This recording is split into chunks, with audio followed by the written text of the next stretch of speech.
There it is. Okay, so again, can our remote attendees hear us now? Yes. Hear you, yes. Okay, Good, okay. and I do believe we are recording.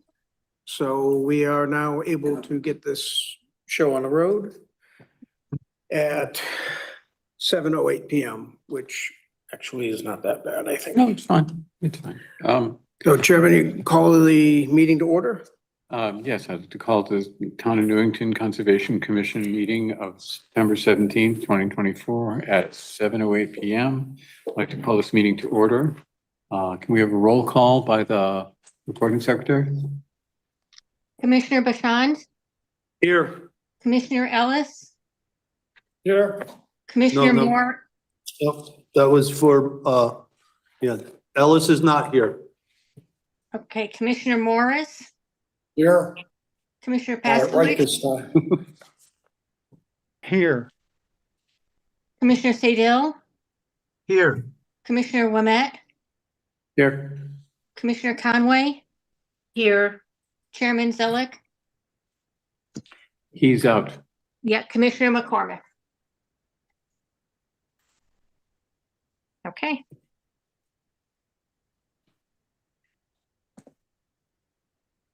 All done.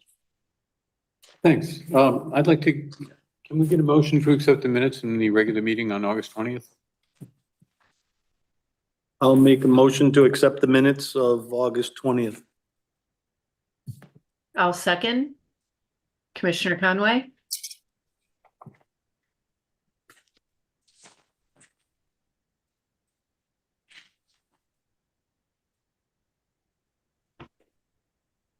So approval of minutes, motion was made by John Yes.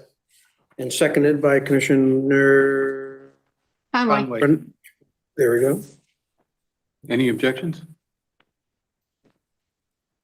Any amendments to the minutes of the meeting? made a motion. The minutes are passed. We currently have no remote attendees, so there's no hands raised. So That's something that has to be voted on. you do have to, now that you've had a motion and you've had a second, you have to call the vote. Oh, yes, let's call the vote on whether we're going to accept the minutes. Okay. Are there any objections? No?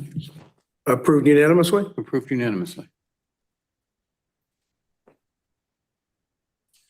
And we're going to begin with public hearing on application IW 24-15 to reconstruct an existing parking area, constructing a new drive access from Hartford Avenue, and constructing a subsurface stormwater detention system within the upland review area at 280 Hartford Avenue. The Excuse applicant me, owner point is of the order. Newington property.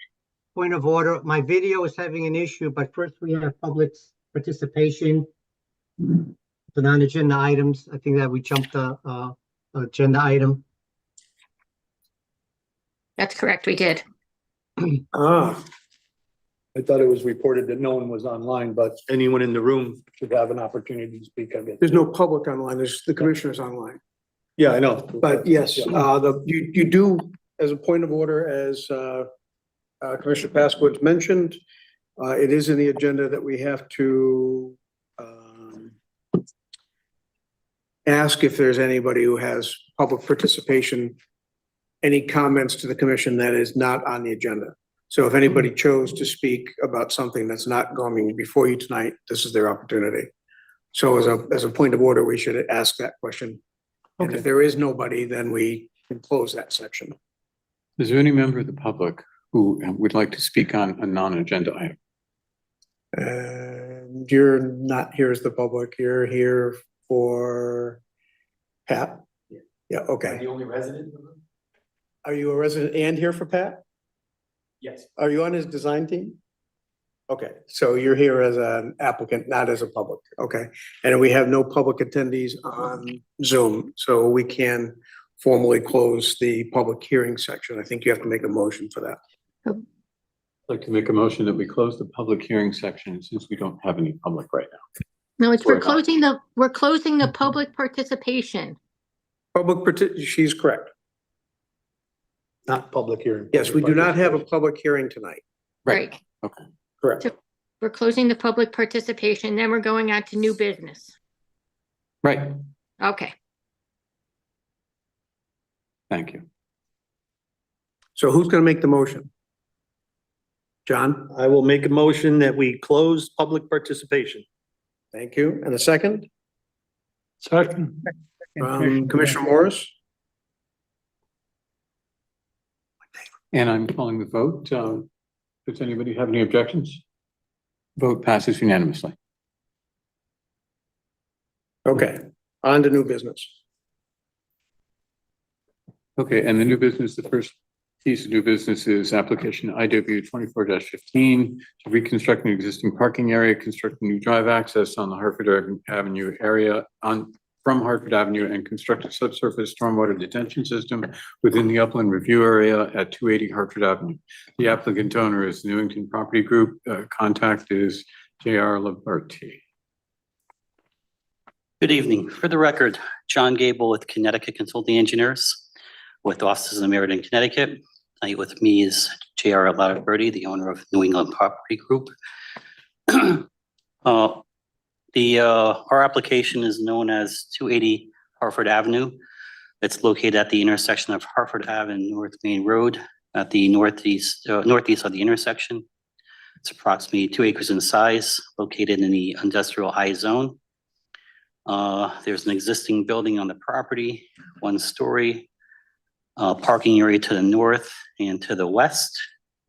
And there is an existing drainage system on the westerly side near the loading area, which only Point of Thanks, order, us. please. Is there some video here we can see on the screen?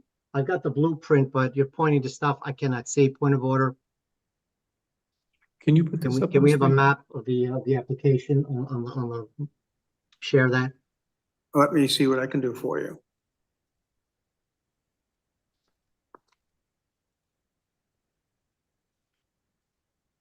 I'm looking at the striping, like the site plan, the striping plan, repaving. I'm not getting a lot of cooperation from my computer here tonight.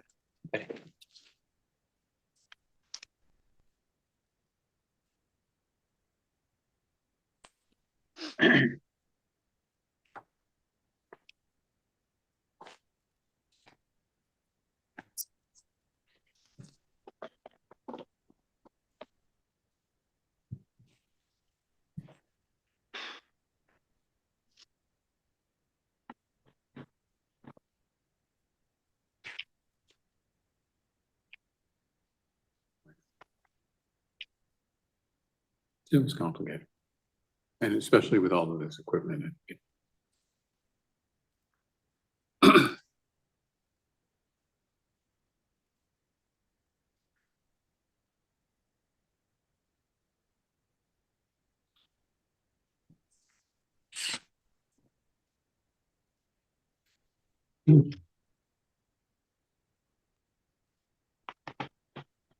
John, which plan would you like up? You can call up the repaving plan for now.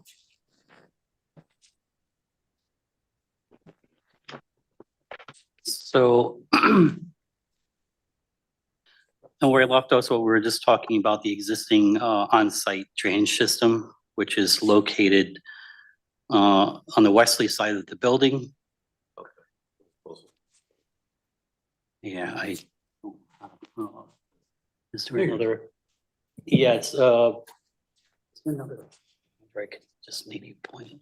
We should have pointer.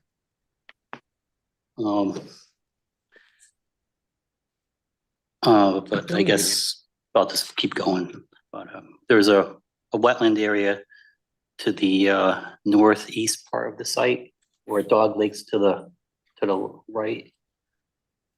That was delineated by Matt Davison of Davison Environmental. And and a kind of there's a grassed area between the wetland and the parking area. I think you could kind of see that. Yeah, that's a good piece. So my client has 2 tenants that are moving into this building, and we're doing drainage improvements and some outdoor activity for one of the tenants running a dog kennel. As these improvements, if you could cycle to the grading plan, please.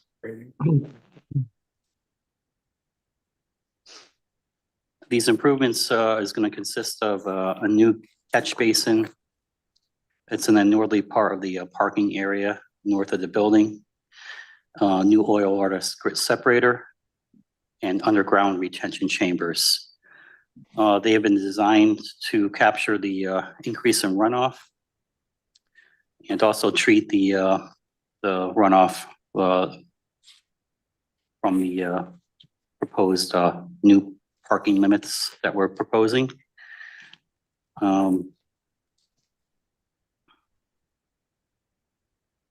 We'd also like to point out that the drainage for the front area will be redirected to go to the separator. So all of our drainage is going to go to a single discharge point, be treated by the oil grit separator. And then in the event of surcharge, it will go directly to the wetlands as clean water. So our proposal is basically an enhancement of the drainage systems here. There's the existing ones really don't treat the water. And there's a ponding issues here at the site, but with our improvements, we are going to greatly enhance the water quality by going to the wetland. And the other improvements were just new parking area that'll be curbed, new parking area striped. And we do have another parking area to the south of the building, the southeast corner. And that drainage will be picked up and directed to the separator to the north. So we feel Can you that point to that, sir? I'm sorry to interrupt you, but can someone point to that what you're talking about? Okay, Chris, can you go to the I'm front? gonna zoom in a little bit for you. Yep. We're talking about the new driveway, Commissioner Sedil? Yeah, he's I'm gonna talking about blow the flow. Let's, some sort of directional, just showing. I think I understood this first part here is that the flow is gonna go from west to east. But he's talking about this parking lot. What's gonna go from south to north, or just Yes, describe there's a it with basin. arrows? Oh, Chris, right here. So there's a basin here, if you want to point to that. Can you see the cursor? Yes, I can. Okay, so that's the new proposed driveway area, which by itself is outside of the upland review area. And that new proposed catch basin has a pipe directing the flow to the north to the, let me pull this a little further up on the screen, where it will connect into the system that goes into the oil and water separator. So that's That's gonna be clear. sheet flow, that south to north, that's gonna be a sheet flow or an underground flow? No, it's piped. It'll be piped. Yeah, underground. I had one question about the storm drainage. So all the property storm drainage exits onto the property. There's no city storm drainage that we're utilizing there. There There's some is- water that goes to it from the road. There is one existing yard drain on the North Mountain Road side of the property that we recently have learned connects into the DOT system on Hartford Avenue. So why? But that's not being modified. Yeah, and so what is the logic of keeping the discharge on the property? It's part of the MS4 requirements. We're taking, right now, there's no really drainage system here on the lot except this tiny system in the front. Yeah. And we're gonna enhance this by adding more drainage in here to collect all that runoff and treat it through the separator. Okay, and why do we want to discharge it onto the property instead of into the DOT? Well, it's storm naturally drain? going to the ground. What's that? It's a 0% increase in runoff. Okay, Under the MS4 guidelines, we're trying to keep trying to everything on site. recharge water. Correct. Okay, But it has to be treated before it can be discharged out through And- infiltration. is there anything that's discharging into that property now? There is some runoff from North Mountain Road that does come onto our site, which we are taking consideration as part of our design criteria for the sizing of the chambers in the tank. So why are you concerned about increased runoff? Because we're not adding any more impervious, are we? Or No, but we were adding,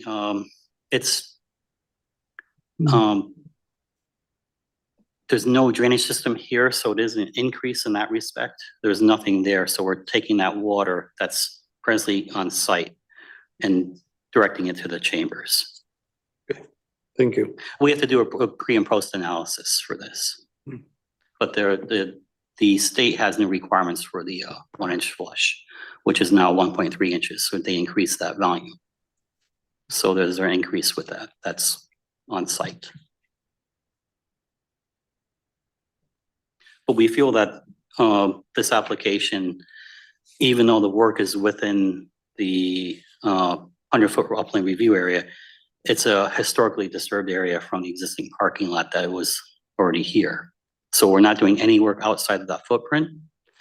And now all the drainage is being treated as it was never before. So in the intent, our intent is to have it go into the ground and continue into the ground. If it does surcharge above the 100-year event, it will surcharge from the top and be redirected to the wetland. To the DOT. No, to the DOT. wetland area. Oh, to the wetland, okay. Yeah, so it's clean water at that point, but just if it surcharges then. But it's above and beyond the 100-year event, I think, which is like 8 inches in a 24-hour period.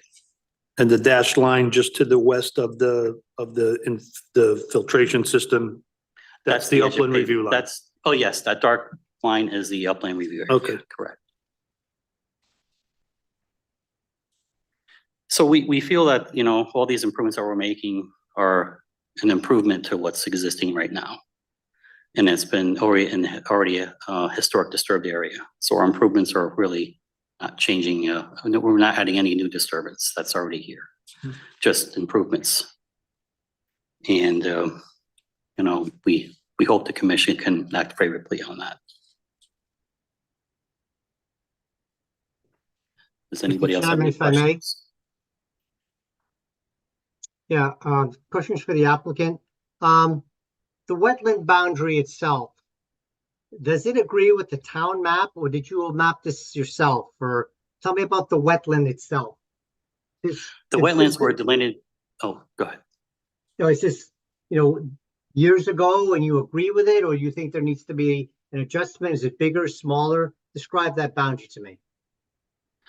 I cannot act on that behalf because I'm not a certified soil scientist, but I know we did retain a certified soil scientist that delineated the wetland area. Is this And I don't Matthew know. Davison? Is Mr. Matthew Davison? Yes, correct. He's not in attendance tonight? No, he's not. All right. He did write a report, which is part of our application. Yeah, I did see that. But my question is this an established wetland on the Newington town map, or do we need a map amendment to protect this parcel? To address that, Commissioner Sedil, the town's mapping doesn't extend as far up as Mr. Davidson's mapping did. So the applicant's wetlands limit is, let's say, more conservative than our mapping showed. Okay, but don't we want to document that for the future, or? We can provide a digital copy of all records to the town. Is that what Commissioner Sedil is asking for? Well, should we have a map amendment to protect this wetland? I think rather yes. There's been establishment, he spent the money to do this mapping. Why don't we make that part of the official record of the town map, inland wetland map? Okay, so we can make the map amendment a condition of approval? Just to clarify, when you say conservative, do you mean he's enlarged the wetlands on his property, not made them smaller? Correct. Yeah, that was a little confusion there. So he has enlarged the wetlands. On the town maps, they would be smaller. Correct. If it was if we were going purely by the town map, we wouldn't be here tonight. I don't think he's required then to make a wetland map unless we ask for it, I guess. It is the commission's purview. Well, since this is new business, we have to table this. I understand. Anyway, so Of course. you can certainly present us with one. Or You already my have client it, would like, and you can send it to. And, my client's willing to yeah. make that condition. Thank you. Appreciate that. Then move on to my next question is, describe this wetland to me in general terms. Is it wooded? It's tree lined? I know you can the soils are documented, but is this water throughout the year? Just to do a heavy rain event or snow event, melt off that there is actually water in this wetland? Can you give me just a general terms, describe the condition and seasonality of this wetland? I cannot, I don't know the actual details of his report, but I would just defer to the report itself. It is a treat area? Treat area, but not the Okay. upland. Oh, The upland review area is that. Mayor, identify yourself. I'm sorry, this is Gerald Oliver. I'm the owner of Newington Property Group. The upland review area is part of the parking lot presently on this map. Wetlands area is a treat area that's, very often it shows large puddles in it.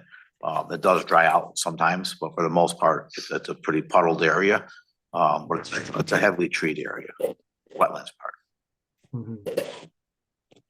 Do you think there's anything amphibians living in there or make that I'm their sorry. home? Is there, just speak in general terms, but there's a habitat for some, Not wet enough for ponding. I don't believe so because Matt would have addressed that with us as part of our proposal. I don't think there is, I can't speak for Matt, but he did look at this area in great detail. And based on our improvements, he didn't say anything about any impact like that to the wetland.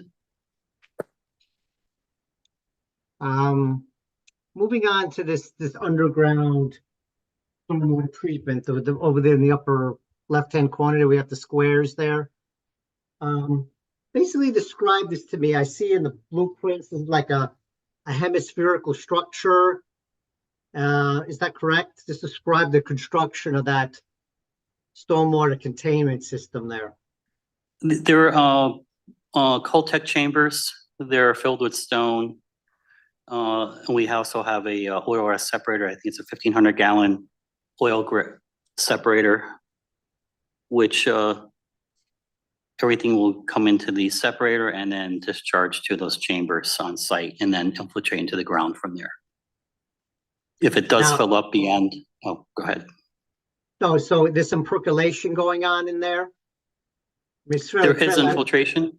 We did soil tests on site. We did deep test holes and percolation tests. So there's infiltration here. At what point would water flow out of these chambers and into the wetland? Describe how if some water going through here, it's got quite a stone base to it, right? I'm assuming this is underground, correct? This is below surface? Correct. We designed Gotcha. our chambers conservatively to handle the 100-year storm event completely without any infiltration into account, being very conservative. So if we had a 100-year storm event come through, the volume in those chambers can handle that entire storm event. But no water would go down, it would flow out. Describe the route of the water. It will go through the oil separator, then discharge to another pipe to the chambers. And once they fill up with water, they'll discharge into the ground at the bottom through the stone. Percolate down, okay.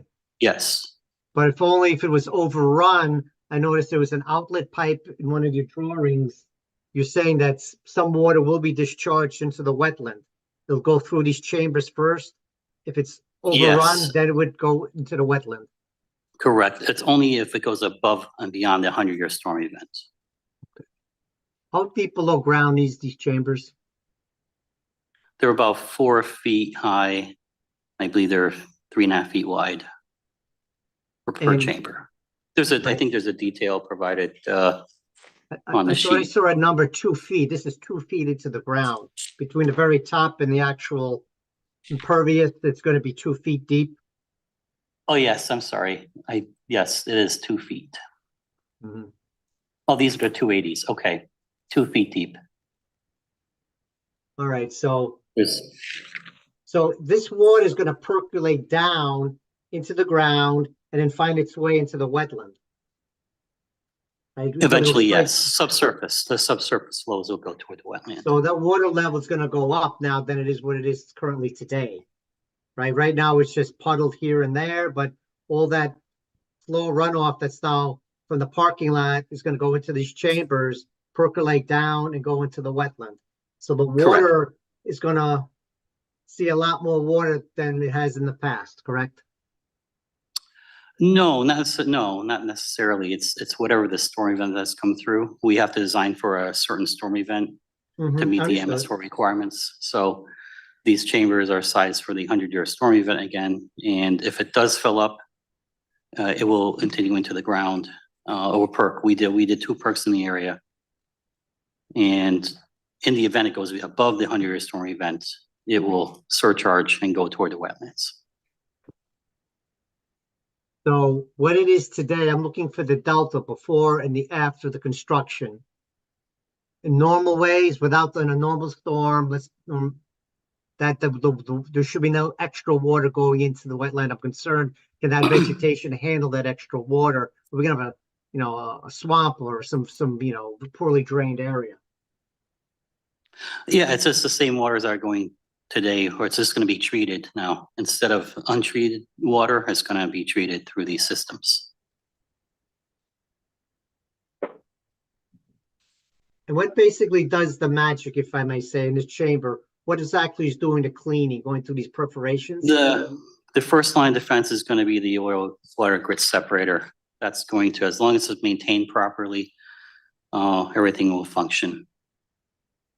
It has to be maintained. It will remove I think there's baffles in the tanks that prevent any oils from getting out. And then the grit on the other side of that baffle would be, the grit will just go to the bottom of the tank and will have to be pumped out as necessary as maintenance. So basically, the solids separate out basically, and then they flow. Well, I'm just trying to see how this all works. It's just Correct.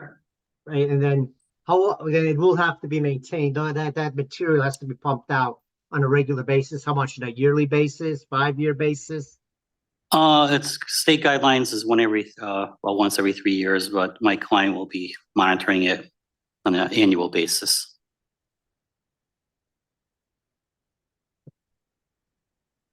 Thank you.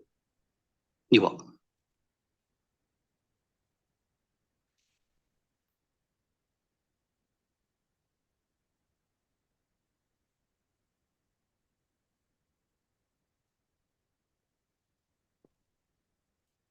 So if we could just summarize, you're adding a little bit of impervious area with the new driveway. Correct. Presently, there's no stormwater attenuation. Correct. We're adding stormwater attenuation and collecting the water from that new impervious area. Correct. Thank you. One more question. In the wetlands there, if we know, what happens when that would fill up? Is that going to move further towards the brooks? I know there's brooks and water I courses believe back it's to there. the east. It's gonna, everything travels to the east. Okay.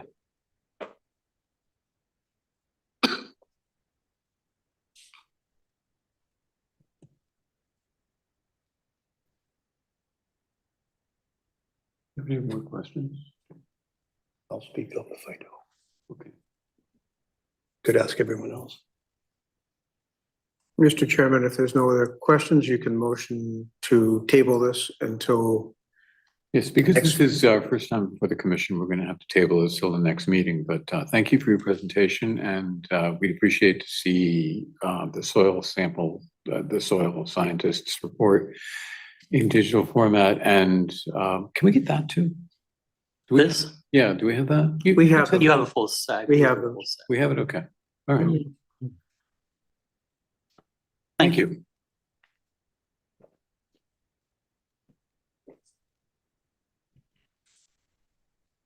Do we I need a think this is a- motion to table this? yeah, I think we need If- If Oh, so, we I need a move motion. to make a motion to table this until the next meeting. I'll And- second it. you should state the motion that the next meeting is October 15th, 2024 at 7 PM.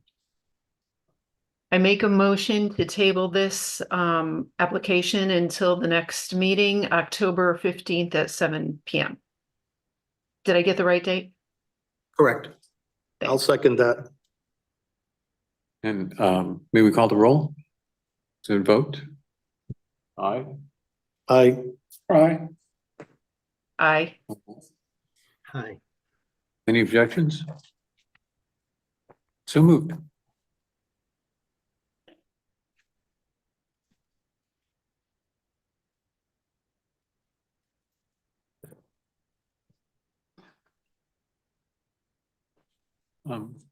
Old The next business. motion. Old business. Yep.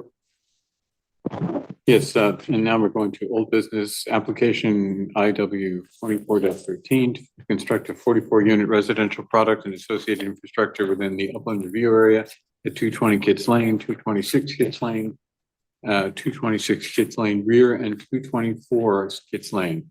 The applicant contact is Patrick Snow. The owners are 220 Kitts Lane LLC, 226 Kitts Lane LLC, Kitts Lane Small Parcel LLC, and Kitts Lane Large Parcel. Okay, Good evening. For the record, I'm Patrick Snow. The soil scientist Ian Cole is remote, and Daniel Villman engineer is here with us. Last time we were here, there were some questions and we made some adjustments to the site plan. One of those was, I forget the commissioner that asked the question, but it was regarding parking. So we have provided some additional parking on the site. And in order to do that, to limit our impervious area, we've made it with the pavers that would not be pavement. It's not even pavers. I forget the name. They're like a block that has gravel that water passes through them. The other item that was open from the last commission meeting was the commissioners didn't have a copy of the drainage report, which we provided a week or so ago, and we're here to answer any questions after you've reviewed it. And the commissioner last time had asked for a third-party consultant, and I think at this time they've hired George Logan, and he is here. If he'd like to speak first, we could address some of his court concerns or questions, and that's kind of where we are in the application process. We don't really have anything to respond to at this moment in time until after we hear what his comments are. Unless the commission would like us to walk through some of the changes on the plan, we're happy to do that first as well. so walk through some changes, or do you want to have the George Logan, speak on this? it's up to you. George, why don't you speak? And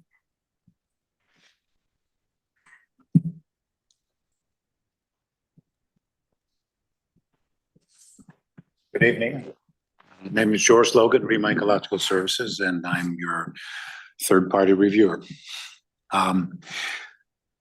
Due to my scheduling, I was only able to get out to the site today, spend a few hours out there, and developed a series of questions that I'm going to ask the applicant. And then if the commission has questions of me based on my observation, they'll be more than happy to address them. The plan would be before the next meeting and at least a week ahead of time for me to provide a report. Some of it will probably have to do with getting some answers from some of the questions that I have. For instance, the drainage report, I heard about that today. And so Chris was kind to send me a copy. I've kind of going through it. Obviously, I'm not an engineer, but I'm interested to at least see what is happening as far as water quality to protect actually down gradient resources off-site.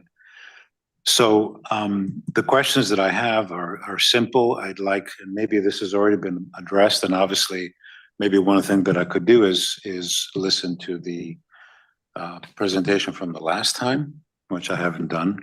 I suppose it's online and I can be provided a link by Chris.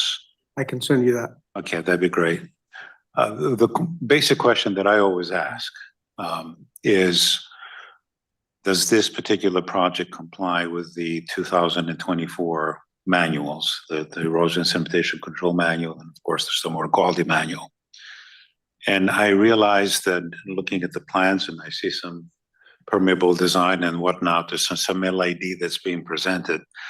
But the major stormwater management facility there's two components as far as water quality are concerned. One is I have hydrodynamic separators. I did not find a detail for that, so I'd like to know which one is being proposed. There's obviously a variety of them in the market. Some are better than others. So that will be good. You say decelerators? The hydrodynamic separators. Oh, separators. So these are the swirl concentrators, which are a major component of this treatment train for this site. Also, I'd like to see details on the below ground infiltration units. And talking about infiltration units, the questions that come up is there any data on test pits done for the two locations of the infiltration units as prescribed by the manual? And the manual now prescribes that permeability testing be done for those areas, so those would be nice to have. And looking at Appendix D, which was the showing compliance with the stormwater quality manual. In the narrative, I see that they said that there was 1.3 inches is the water quality volume, but the calculation is on 1 inch, so that probably has to be upgraded. The other question that usually comes up, as you probably have heard from the 2024 manual, we have different criteria now, and one of the criteria that's been bumped up is the TSS removal. So that's total suspended solids annual removal, and the target is usually 80 on an annual basis. In the past, now it's 90. So that's also something to hopefully be answered. Target removal of TSS, you said? TSS, yeah, that's the basic standard in the manual. One thing that might be helpful, not only for me, but also for the commissioners, is to get a recent aerial photograph. And that can be done by people that know how to do GIS, and I don't. And maybe you already have it. And to show the wetland, and then of course the improvements on the aerial photographs. I think that will give you, maybe do it also in a landscape context where you can kind of see some of the surrounding area. Might be something that's good.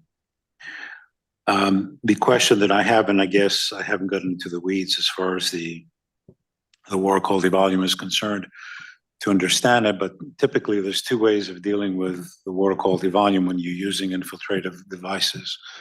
And one is to infiltrate a portion of it and then detain a portion of it for a long enough time so that things settle out.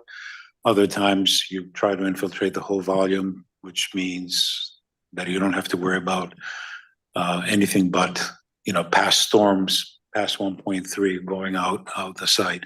So I want to get an idea of what happens if it's all being infiltrated into the ground, or is it portion, and then the rest of it is kind of metered out slowly for the water quality volume itself. I looked at the outlet structures and quickly, and I saw that there's a lot of orifices that do different things. So the answer might be in those. I think those are the major things that I have now. Obviously I wasn't there. Here's summer, and today is, summer still. Has there been any site visits to the site during other seasons by the soil scientist, by Mr. Cole? And if so, it'd be nice to have some information, maybe even photographs of those seasons. If not, we'll just use what we have already. The town was helpful in providing some 2023, I think it was. October 2023. So which are a different season, and it did show a little bit of the inundation that could happen. We haven't had rain for quite a while, so it was a nice powder keg out there for the most part. Moist in some areas, especially on the slopes. So that's kind of where I'm at. These are the questions that I have now, and I will probably get a little more into analysis when some of this information that I've requested comes to me, hopefully in the next week or so. And then I'll be providing a report, and I'll also have some recommendations for the commission to consider. If you have any questions, I may be more than happy to. Again, Patrick, so George, can you answer one of the questions they were looking at some species issues, and you said when we had initially spoke that was something beyond the commission's purview? So from looking at Mr. Cole's report, and I haven't looked at any recent data, so every 6 months, the natural diversity database is repopulated. So if there's any addition stuff, like if I find a box turtle and put it in, about 6 months later, it appears. There are no, as far as I know, any specific estimated habitats of listed species that overlap the site. There's one to the north, there's one sort of more to the south. So I think some of the questions that came up, which relate to wetlands, is are there any potential for listed species on the site? One, I believe, that came through an email was regarding swamp cottonwood, because they're in this kind of geology, you do find areas with swamp cottonwood. There is no swamp cottonwood on the site. There is the common cottonwood. That's easy to figure out just by looking at leaves. Just for your information, if you take 2 leaves, one from the common cottonwood and one from the swamp cottonwood, and you know, leaves that are falling on the ground, there's a petiole. So petiole is the little stem that comes from the leaf. The swamp cottonwood is round, while the common cottonwood is flat. So that's your distinctive right there. And the swamp cottonwood likes their feet wet. So they usually like habitats that are wetter than the one that we have in this particular site. The reason I'm saying that is, in Newington, we discovered the largest one up in Cedar Mountain at that time in Connecticut. So you might remember that. Other listed species, is there potential? Sure. So here's how it works. In my understanding, and I've been doing this for almost 37 years now, and have been I've basically, through some of the projects that I've been involved in my testimony, has made law in Connecticut. Several cases. The one that you all probably familiar with is the Avalon versus Wilton Conservation Commission, which gave the vernal pool law or not. And there's others too. So over the years, what has happened is that the impacts that are regulated as far as wetlands are physical impacts, short-term, long-term, right? So what happens very short-term, is there a risk for erosion, sedimentation into the wetland? That's an impact.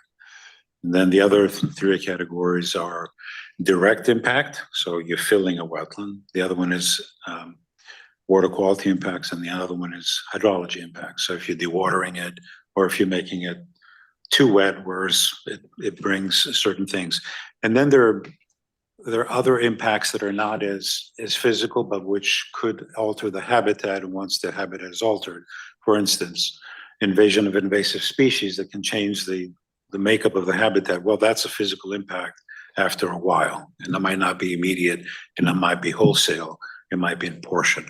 So what I'm coming to say is that the commission doesn't regulate wetland wildlife per se, but regulates the habitat that the wildlife uses. So that's the indirect way of regulating wildlife through the habitat.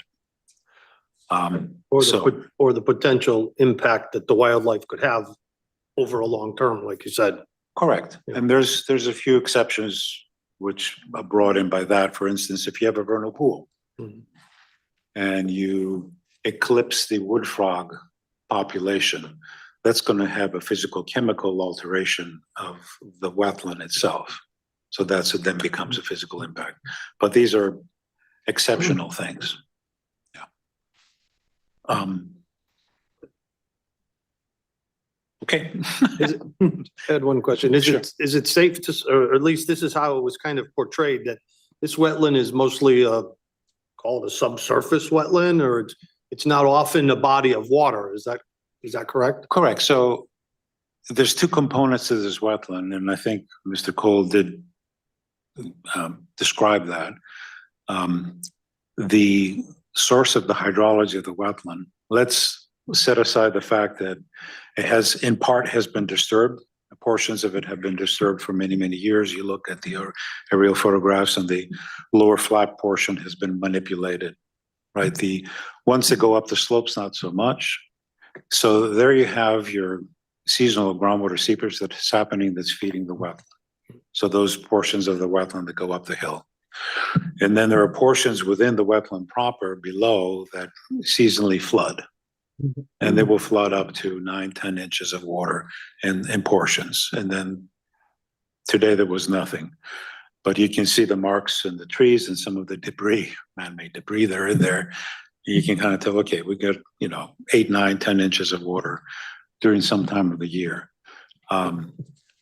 So it's not a body of water, but it does have seasonally flooded portions within it. Now, how seasonally flooded, meaning period, it's hard to tell.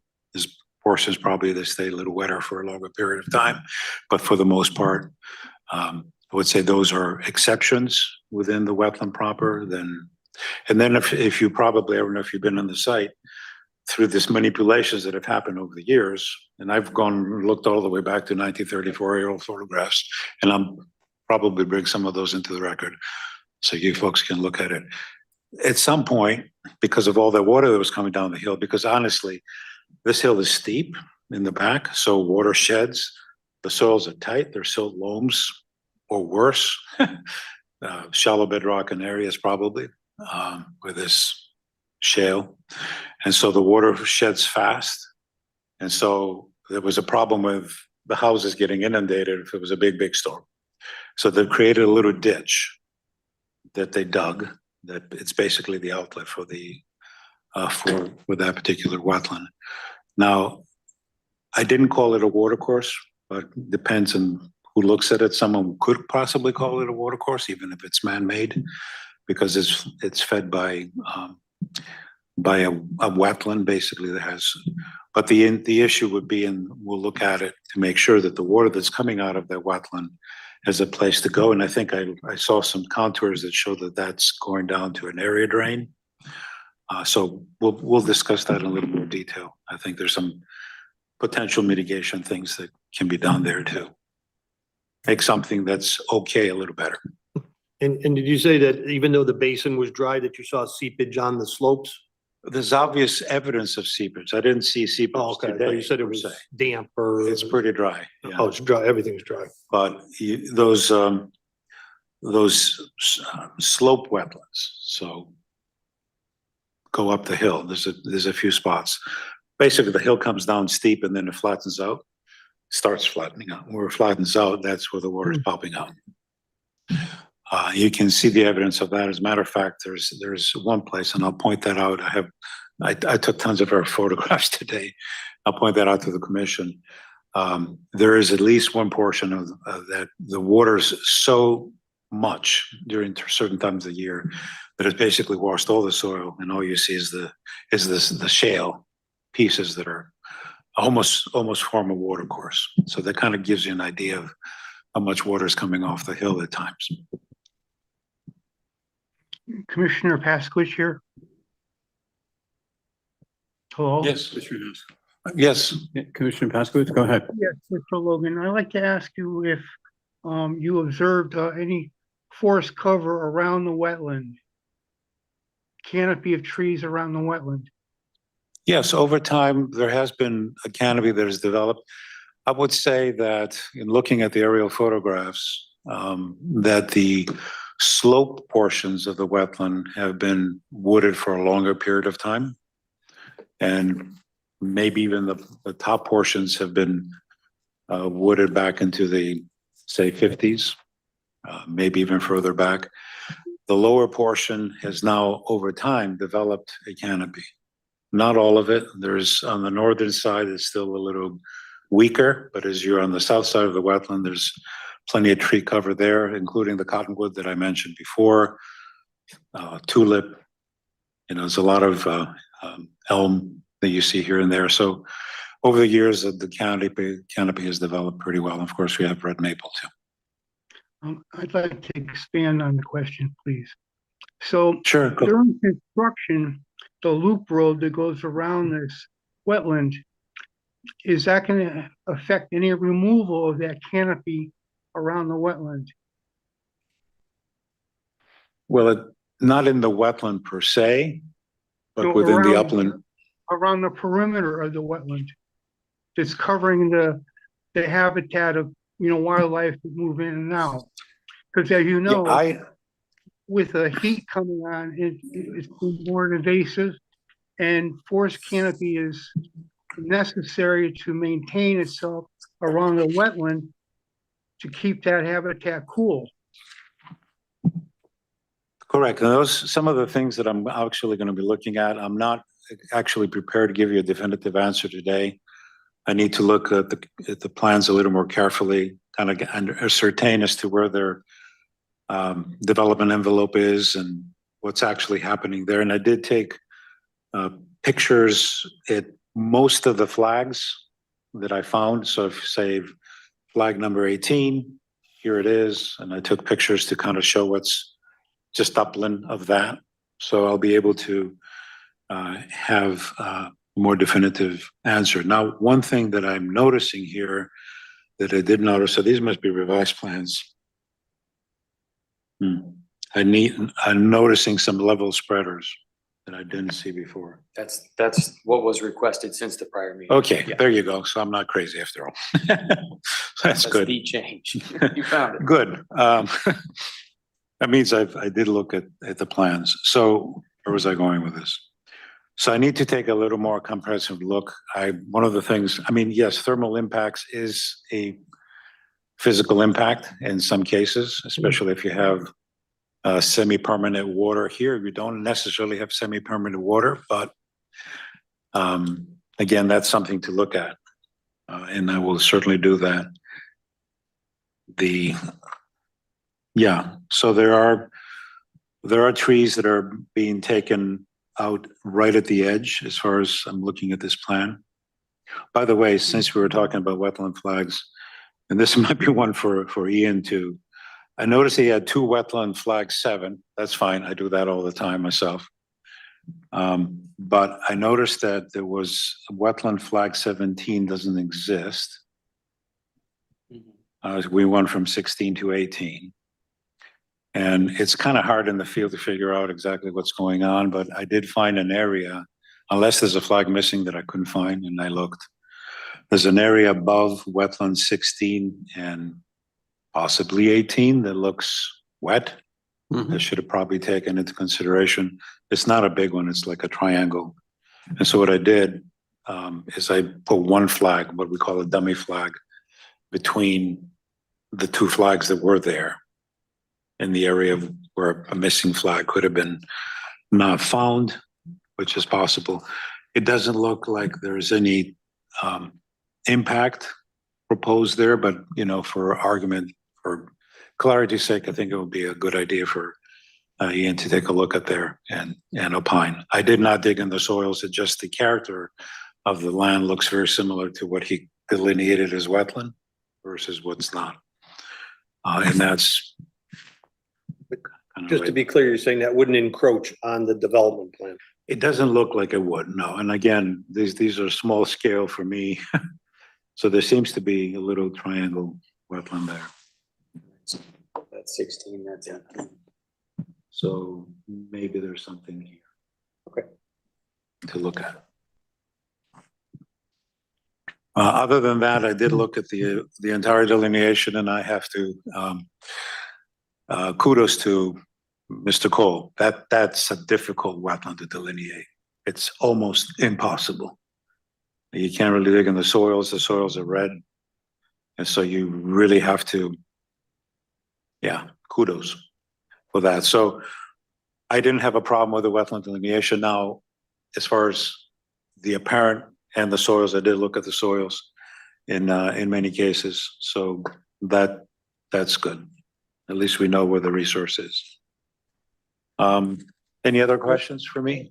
Well, alluding back to your coming forward with the next observation regarding the thermal impact, I'd like to hear your recommendations on maintaining that buffer of a certain distance from the wetland to protect it from thermal impact and keep any habitat that are moving in and about and around it safe from preservation. Certainly, buffers are important and buffers depend, the efficacy of the buffers is related to three factors. The function and sensitivity of the wetland. For instance, this wetland is not a bog. If you had a bog, we'd be hundreds of feet away to protect it potentially. The kind of development, the soils, the slopes that's going on in the upland review area. And then what kind of mitigation is offered as far as during short-term construction, because that's important. What I tell people all the time is that sometimes you have to go the extra mile for erosion and sedimentation controls, because they call silt fences because they let the silt through. I agree. The removal of fines by silt fences are about 70%. So the rest go through. And if they couldn't go through, then the water wouldn't go through and you'd have a problem. So sometimes you have to do something extra, like a second layer, to deal with that. So I'll look at maybe some of those areas where we might need to do some of that. And I will certainly look at buffers. Buffers are something that I've dealt with. I might actually bring you a white paper publication that I've put together on buffers for the commission. And again, it depends on a variety of factors. And sometimes a smaller buffer is fine, and sometimes it isn't. I look forward to that, Mr. Logan. Thank you. Yes, you're welcome. I don't have any further questions.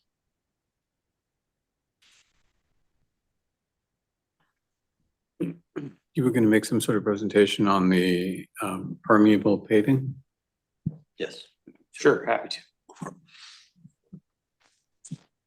Thank you. All right. Let's see if I can share. Perhaps this.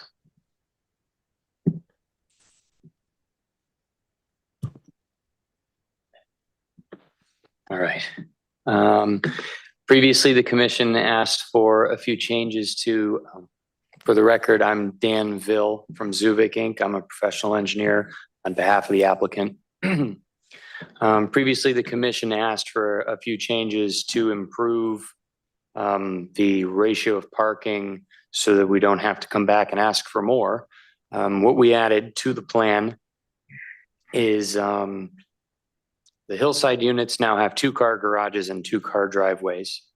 And the other parking additions are pervious pavers, and you can see them in this grid hatch here. So we've got parking in front of buildings 31 through 36 added, as well as 5 through 17. So there's spaces now distributed throughout the site, which brings the ratio to, I think it's 3 per. Yeah, 3 spaces per unit. And the requirement is 2. We also added, at the request of the commission, some French or trench drains, I should say, behind units 25 through 28. And they discharge up gradient of the wetlands to a pair of level spreaders, and also tied into those same level spreaders are the roof leaders and footing drains from those buildings. So there'd be an ample supply of any water that was striking this area conveyed across the street and directly up gradient of the wetlands.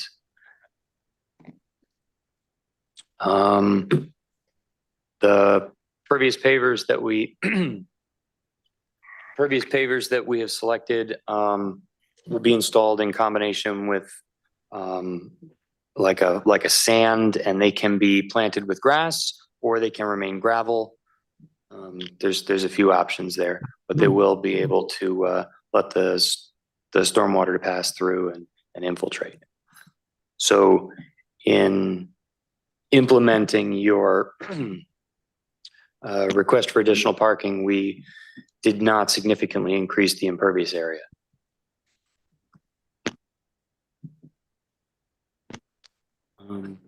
Is the current drainage report reflective of this? So the current drainage report, yes, the only added impervious area was 4 parking spaces worth of pavement in front of these 4 buildings.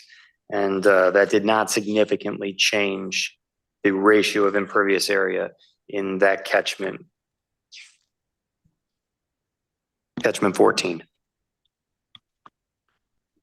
Right around, you've got a retaining wall. Is that on which, in front of unit 28, 27 and unit 25 through 28, there's a retaining wall? Mhm. Are the units above it or below it? Yeah, the units are above the street, which is at the top of the retaining wall, and the wetlands at the bottom. Okay, all right, thanks. I wasn't sure about that. Okay. Commissioner, just to be clear, you're saying the retaining wall is not behind the building, it's in front of the building. Right. Is that right? Okay. Yeah, it's just not perfectly clear on the Yeah. map, but it's it's not a big wall. Right. It's not, how tall is the wall gonna be?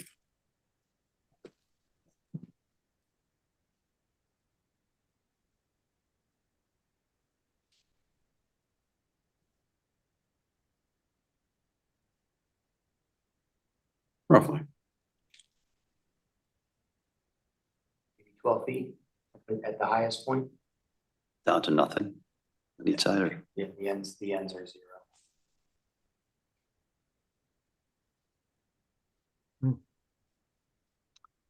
Mr. Chairman, if I may, what allowances are there for snow removal? Sure, this is a private development. Is there a spot where you put, So we have, let's see. So you can see, oops. Let's see. All the grass area that is not within the wetlands area is fair game. So there's quite a large area here for snow storage. All this is fair game too, and it's accessible not only between the buildings but also from Kits Lane. Yeah. I've omitted the steep slope areas from this, from the selection here, but So to answer your question, Commissioner, we'll clearly define that in our next submission as to exactly where they are, right? We don't have a page for that, but we can do that. Okay. thank you. You're welcome.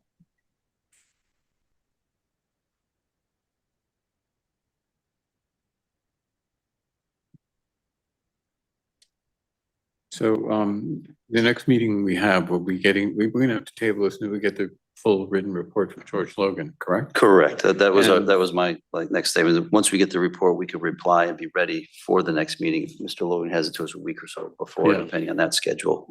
Assuming if something happens with schedule, we may need to push that out one more meeting if we don't have enough time to react. Which, as we all know, schedule things happen. So hope the quicker we can get it, the quicker we can make some comments. Right. I also think that, from the size of this development, I think we're probably going to need a public hearing to bring in the residents on Kits Lane to, to speak on this because this is a big development. Well, there's just to address that's obviously the commission's purview. There is no residence on Kits Lane or minimal on Kits Lane. There's some, I guess, up across the street. You're right. There is some condos up that way. But from a direct impact, we have Stop and Shop on one side. We've got a construction company on the other side. But up Kits Lane. Up Kits Lane, yes, there's some condominiums on the right-hand side and some, upgrading of there's a Tyndale electrical shop and then past that is the condominiums. Right, wouldn't they be affected? How? I don't know. I would say no, because they're up higher. How are they affected? But I'm not saying I'm opposed to a public hearing. I'm just saying I don't know particularly of residents that are affected. There's some commercial But everything, that we would affect, there's no one down, we'll call it down gradient that we affect that's a resident. We have Aldi, Stop and Shop, that way is our down gradient. But of course, that's a, question for the commission to make it decide if there is a public hearing. It would be the same information. We could be happy to do that. Mr. Chairman, I think we need to synchronize, if we decide to do a public hearing with Mr. Logan's final analysis. Are we gonna see it, then have a public hearing, or gonna guarantee we have a certain time so we have it at the public hearing? We can keep the public hearing open. I think we need to synchronize the schedules here. I think we're gonna need an extension here. I think it's 90 days upon submission that we have to, the commission has to make a ruling, otherwise that extension needs to be granted by the applicant. I agree. But, so I don't know what that, I mean, if you're asking, if you need an extension, we wouldn't be opposed, so there's no opposition to So that. I think I hate to put words in people's mouths, but I believe what he's saying is your options are these. You can continue this public meeting, this is not a public hearing, Right. to the next monthly public meeting. You can set the public hearing now or at the next one. I believe pretty much those are your options, because I would not recommend voting to approve or deny tonight because we don't have George's report yet. Right. So That's I fair. really see this as either your options are to continue tonight's meeting to next month. Basically, you would make a motion. But Mr. Zabito, according to the regulation, I think it's 90 days upon submission, so we're not gonna meet the 90 days. I mean, it's been 60 days already since they first. No, sir. No, it's only been 30. We first took this application in last month. Okay. So we got to go to 60. I have to check the regulation. I think it is 90 days, Chris. I think it's 65 to set or deny, and we would not be in excess of that until, I want to say, The November meeting. just after next month's meeting. So after that month's meeting, we have to see if the applicant Approve. acquiesces, because we're going to need the extension. At next month's meeting, you can either approve, deny, or set the public hearing. But the clock continues to tick. I don't think having a public hearing stops the clock. I believe the public hearing would extend the clock. Yes, it would. Plus, the applicant said he's willing to extend anyway, as long as we I have that just on the want to make record. them aware. This is just an awareness. It's recorded, item. right? Yeah, just as long as it's on the record that, if we wait till next week to decide on the public hearing, I don't see any disadvantage to that. Right. But I think we need to see George Yeah. Logan's report Yeah, first. the and only Absolutely. advantage would be- Yeah, the only advantage would be if you're certain as a commission that a public hearing is warranted, then it's probably in our interest to set that tonight. As opposed to letting them go on another month, we would still have time to receive George's report. And you then have at next month's meeting, the ability to address all the same questions. And you still start the public hearing process. That maybe makes more sense. Yes, that does make sense. Let's do that. I guess what I'm saying is, do you want to delay the inevitable? Well, we're not sure it would be I'm inevitable, not but sure. it seems like that's where we're leaning now. It sounds that way to me. Yeah. It sounds like what Commissioner Sedil is suggesting. And again, I have no problem with that. If we're gonna set it, let's set it now and Yeah, I keep think going on we the time, so we definitely- would set it. I don't know if that requires a vote or. It does. They have Yes. to make a motion to Can do can the, someone make a motion that we table this until the public hearing, which we would do next month, and also the submission of George Logan's report? No, I think, isn't the motion, Chris, to set a public hearing? That it is would be a correct. motion to set the public hearing for the October 15th meeting. I'll make a motion to set a public hearing for the October 15th meeting for application 24-13. Because the proposed activity will have a significant impact to the regulated area and is in the best interest of the public to hold a public hearing for application 24-13.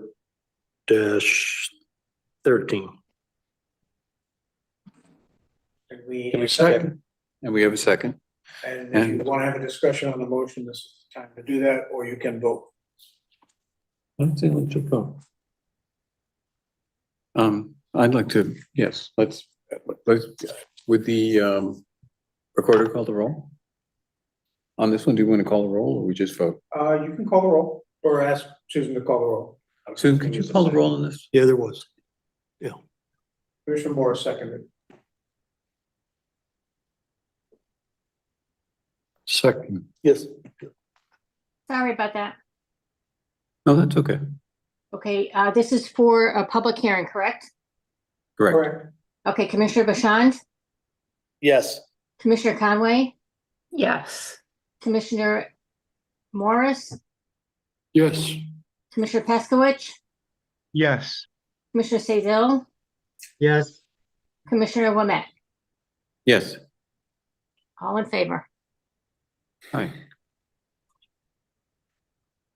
All right, so the public hearing is set for next month, October 15th, beginning at 7 p.m. Is there anything we have to do or you take care of all notices, Chris? Well, you would probably want to incorporate in your next plan revision any of the things you think that you want addressed by then. Otherwise, we handle the rest. Okay. And then, of course, we'll enter in Mr. Logan's report prior to that, and we'll try to get you a copy, at least a week or more before the meeting. I don't want there to be any surprises for you. I didn't like that when I was in your seat. Thank you. Okay. Thank you, Thank Commissioner. you. Thanks very much.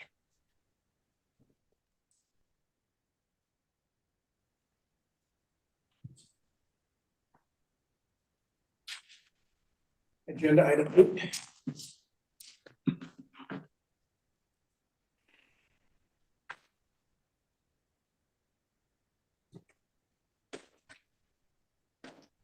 Jason Sedgman is, So agenda item 8 looks to me like agenda item 5 again. right. I don't know if that was an error. on Is that your supposed to part. be there? I wish I could tell you I can't. that's the way it works. Okay. Because two That's shots at correct. public hearing. No, the next agenda item is public participation. And it's listed as 8 here. Yeah, that's public Okay, cool. participation. Okay, We have two public participation, one at the beginning of the meeting, one at the end of the meeting. all right. Thanks. Sorry about that.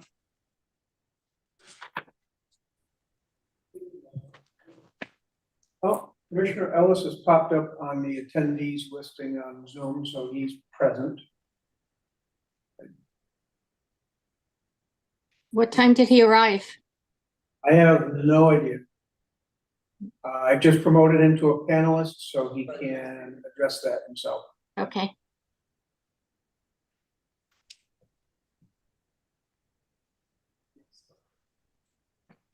Commissioner Ellis? Thought I promoted him.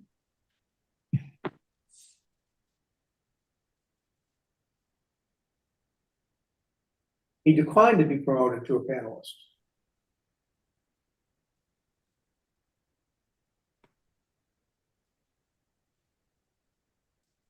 I hate Zoom.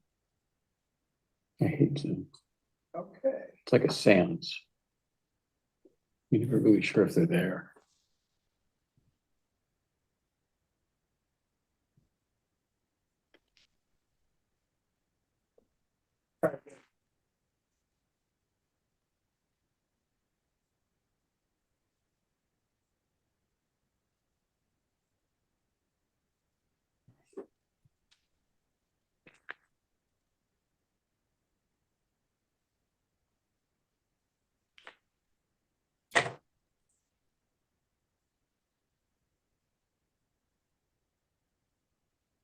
All right, I cannot explain why. We have our recording secretary sideways.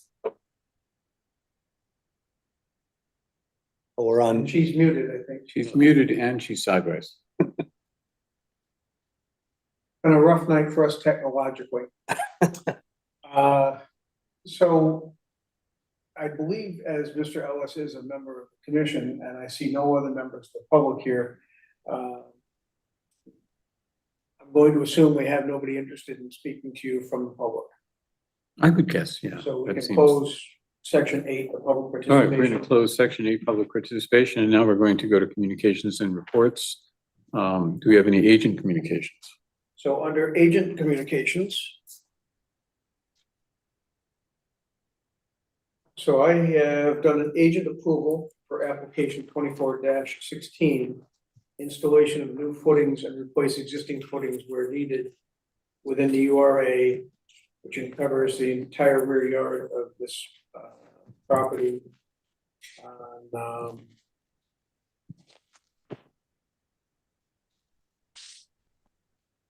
Nice job, I didn't write down what the address was.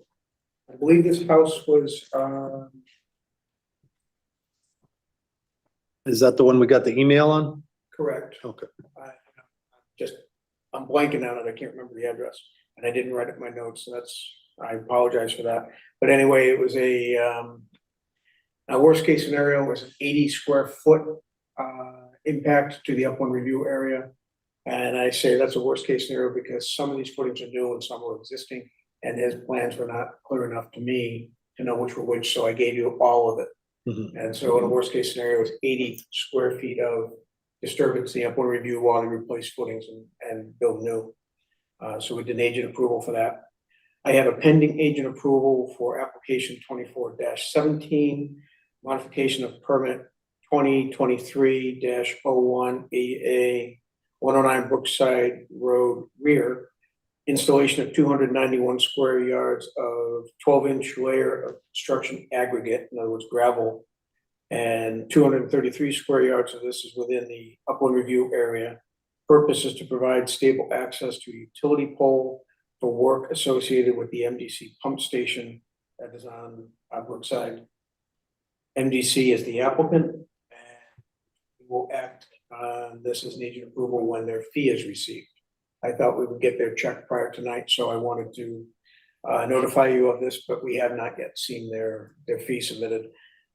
This original application is being modified had to do with stabilizing the gravel road that accesses the rear of the Brookside property where this pump station is located. And there's a utility pole across the way from there that they need to take power from, and there was an issue apparently with the utility work, so they wanted to stabilize that with this gravel. And I saw no reason not to do this as an agent approval, as it is, related to utilities and all of the ups and downs associated with our utilities. We don't want pump stations to fail, as an example. Right. And then we did have a resident complaint about work for Mountain View. I investigated it at the time. I didn't see a significant impact. The gentleman was removing vines and overgrowth in his property, elevation wise above the Mill Brook that runs behind the property. I received another complaint about that this evening, and so I promised that homeowner I would go and look into this yet again. I thought I had an agreement with the property owner that he wasn't going to go over the embankment down towards the water itself, mostly because that's not his property according to our mapping. So I thought we had an understanding, so I have to investigate this to see if we are on the same sheet of music. And that's what I've got for you folks tonight. Was that one of the first houses on the left there, I imagine, going up? Yeah, I was out there a week or so ago at the first complaint. And he was doing work, but it was, vines that had grown up into the trees. He assured me he wasn't going to remove any of the mature trees. His work was confined to removing these vines, which were substantial, probably to the point where they risked taking parts of the tree down. And the rest of it appeared to be scrub overgrowth. And he was going to reseed this as lawn. Ponderosa Lane was the property that you were thinking. Yes. Over off of Maple Hill, yeah. Yeah, his entire rear yard is within the upland review. Down in the circle there. Yes, they're duplexes, I believe. Mhm. That's it for me. That brings us to Town council council liaisons. Communications.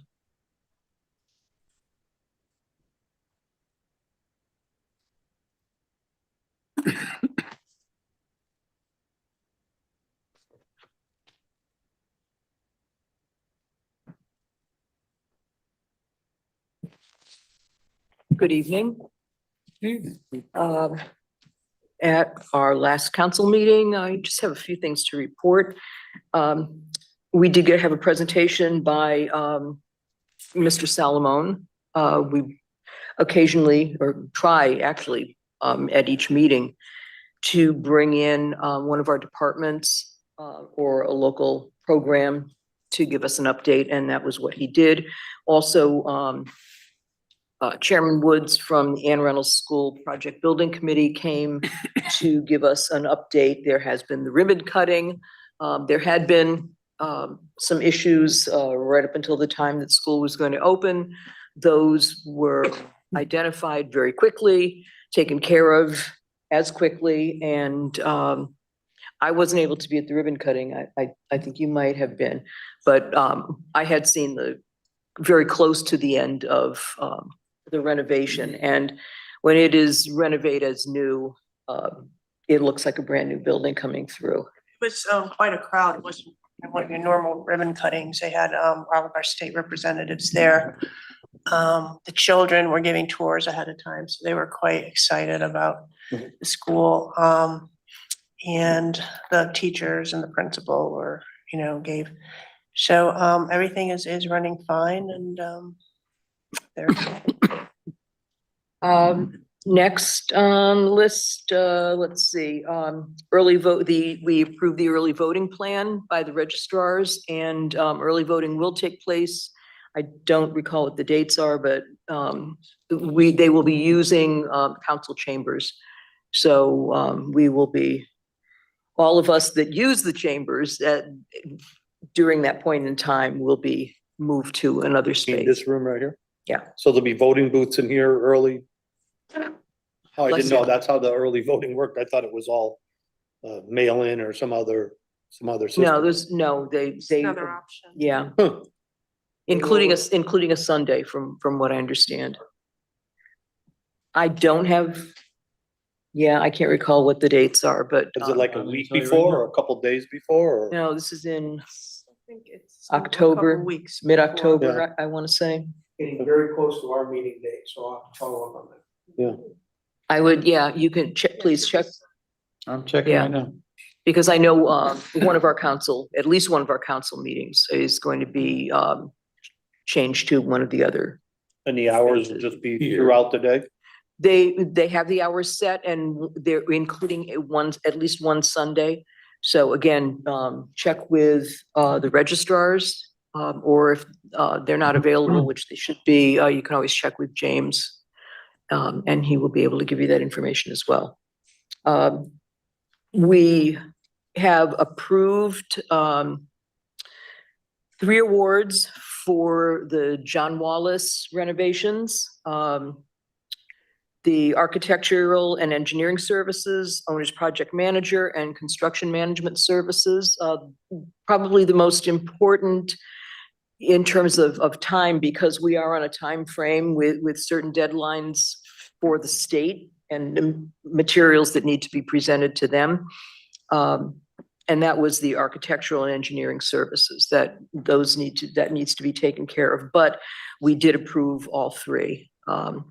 We had some very good applicants. I sit on as a member of that committee, and we had some very good applicants for all 3 of these. There were interviews, and then we determined who we would like to invite to take those. And I don't have the names down here. I can get them for you if you need them.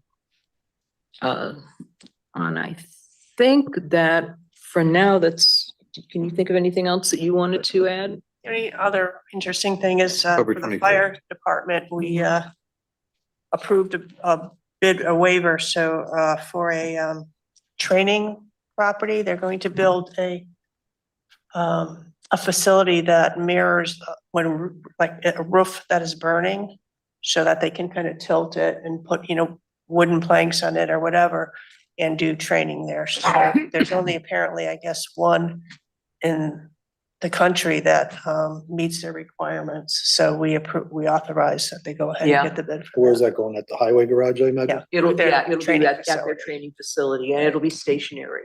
They described some that are mobile, but there were a lot of problems with that. This is going to be set in a stationary location, but as Councilor Budraco said, the pitch of the roof can be changed to mimic anything that they would like to use during training. And that's, any questions for us? No.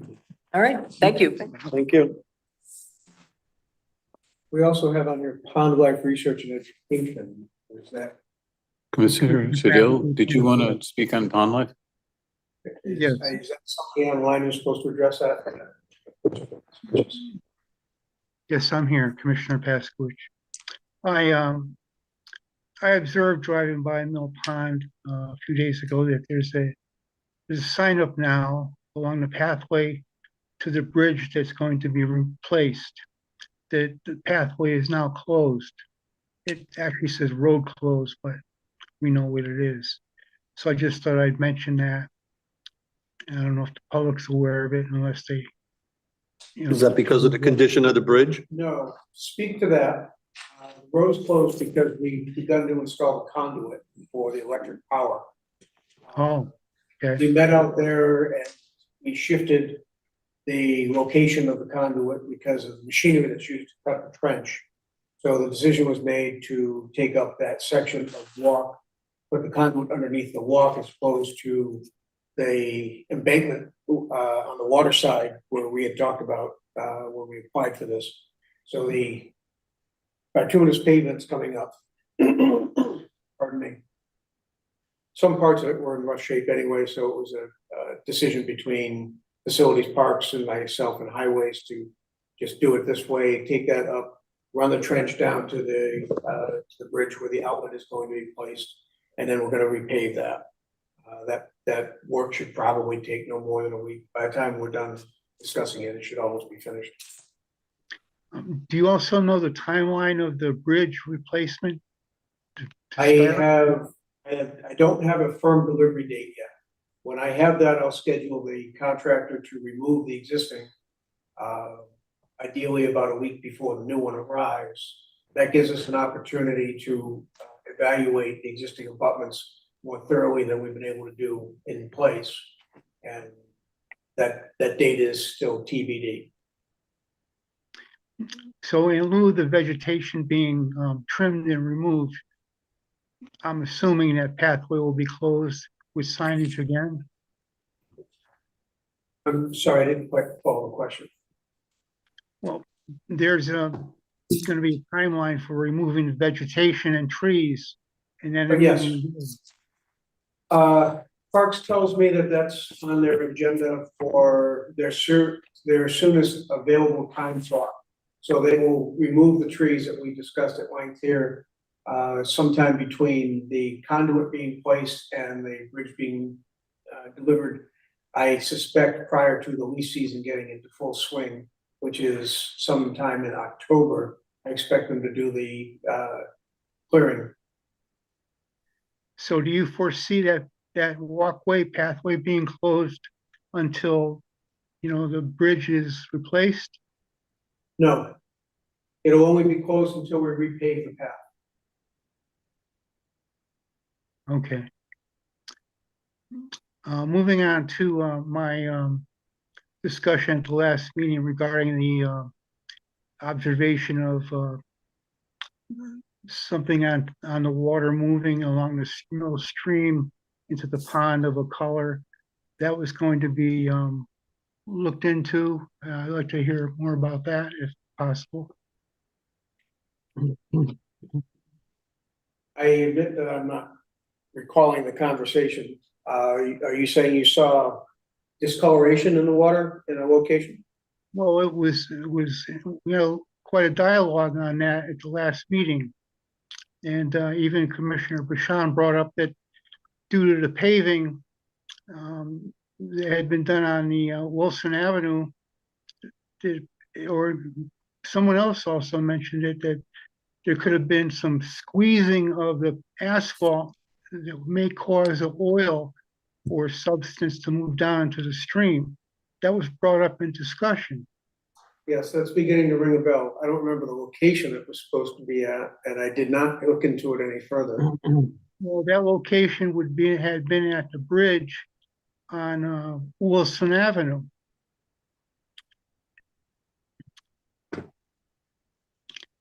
So there was quite a discussion about that. Is it in the minutes? If there was a discussion, it would be in the minutes, yes.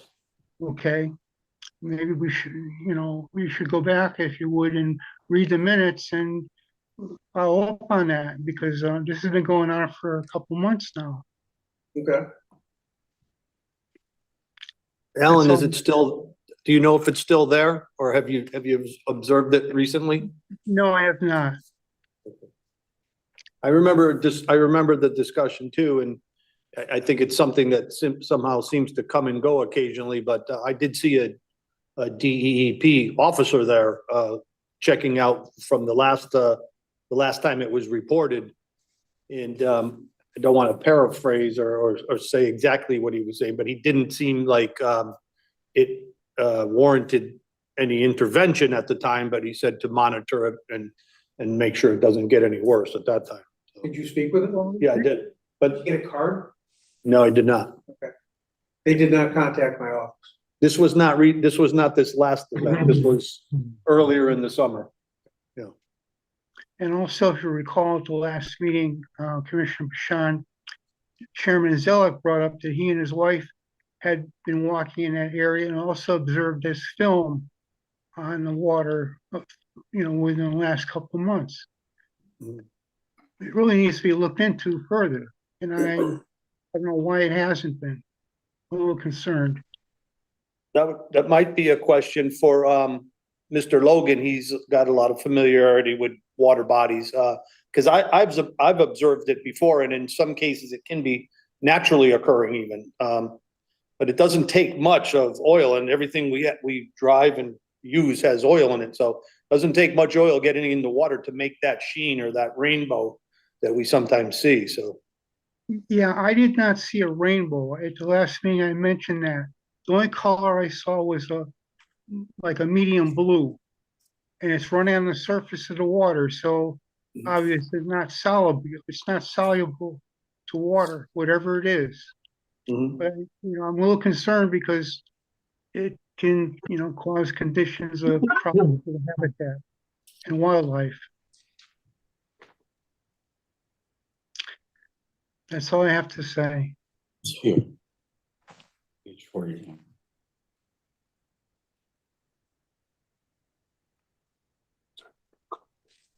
He's talking about the sheen on the water. Page 41.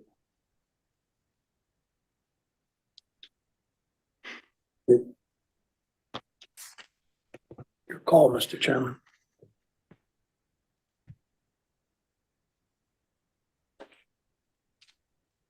There's no other business before you. If there's no other business, there is a pretty thorough discussion on page 41, 42, and 43 of what you're talking about. But it looks like it's not a continuous thing, but just appears occasionally, this sheen on the water. And it could be something to do with paving, and it could be just some organic flow, I think. I'm not precisely sure. I'd have to have somebody take a look. Anyway, I'll take a swing out there, see what I can find. thank you. So are we complete with our business this evening? To make a motion to adjourn? I'd like to make a motion to adjourn. I'll second it. And do we have any objections to adjournment? None. I don't you get an objection to that, so. Approved. There, that took care of that. Thank you, everyone. Good night. Good night. Thank you. Good night, everybody. Right.